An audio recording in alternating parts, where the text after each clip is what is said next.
প্রবাসে যারা আছেন, যারা ব্যাচেলর জীবন যাপন করছেন, যারা পরিবার যাদের সঙ্গে নাই এবং বিবাহিত, তারা তাদের যৌন চাহিদা চরিতার্থ করবার জন্য, যেহেতু এখানে উপায় নাই, তাদের স্ত্রী সঙ্গে নাই, তাদের জন্য কি হস্তমৈথুন করা জায়েজ আছে নাকি না জায়েজ? কোরআনে কারিমে আল্লাহ সুবহানাহু ওয়া তাআলা বলেছেন, ওয়াল্লাযীনা হুম লিফুরুজিহিম হাফিজুন ইল্লা আলা আজওয়াজিহিম আও মা মালাকাত আইমানুহুম ফাইন্নাহুম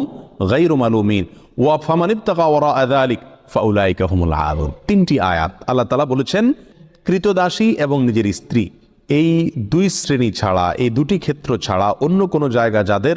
লজ্জাস্থানকে তারা ব্যবহার করে না, সেই সমস্ত লোকেরা সফল মুমিন, তারা সার্থক মুমিন।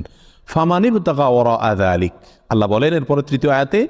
যারা এই দুটি ক্ষেত্র ছাড়া, স্ত্রী এবং কৃতদাসী, এই দুটি ক্ষেত্র ছাড়া অন্য যে কোনো ক্ষেত্রে